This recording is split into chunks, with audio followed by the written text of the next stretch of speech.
கடகராசி அன்பர்கள் உங்களுக்கு இந்த தமிழ் புத்தாண்டு எப்படி இருக்கும்?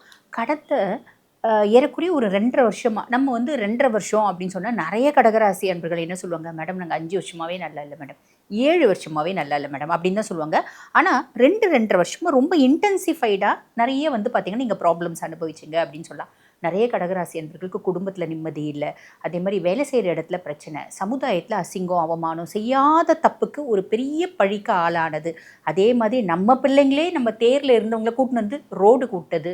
இதுக்கும் மேல உடல் சார்ந்த உபாதைகள் நெறைய பேருக்கு டிஸ்க் ப்ரொலாப்ஸு, மூட்டு வலி, இடுப்பு வலி, கழுத்து எலும்பு வலி, லைட்டா வந்து வேலை செய்றம்மா முழுவிட்டு போனாங்க.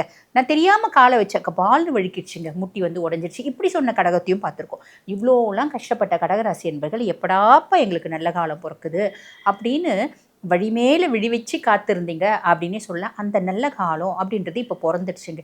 எப்படிங்க? எப்படின்னா ரொம்ப சிம்பிள்ங்க. எந்தெந்த விதத்துலலாம் சனி பகவான் உங்கள கெடுத்தாரு, எப்படி எப்படிலாம் கெடுத்தாரு, அத மாதிரி பன்மடங்கு நான் தான்ப்பா உன்கிட்டேருந்து புடுங்குனேன். நீ இவ்வளோலாம் உன்ன கஷ்டப்படுத்தல. இந்தாப்பா தாராளமா குடுக்குறேன் அப்படின்ற மாரி வாரி வழங்கக்கூடிய சிச்சுவேஷன்ல சனி பகவான் இருக்காரு. சனி பாக்கிய சனியா இருக்கார். எல்லா விதத்திலயும் குட் லக்கு, ஃபார்ச்சூனு, அதிர்ஷ்டம், மேன்மை, முன்னேற்றம் அத்தனையும் சனி பகவான் குடுக்க போறாரு. எது எதெல்லாம் உங்களுக்கு தேவை? எது எதெல்லாம் இருந்தா நீங்க ரொம்ப சந்தோஷம் அடைவீங்க? எது எதெல்லாம் இருந்தா அப்பா போதும்பா, என் லைஃப் வந்து கம்ப்ளீட்ப்பா, ஃபுல்ஃபில் ஆயிடுச்சு அப்படின்னு நினைப்பீங்க. அது அதெல்லாம் நடக்கும் அப்படின்றது நிதர்சனமான உண்மைங்க.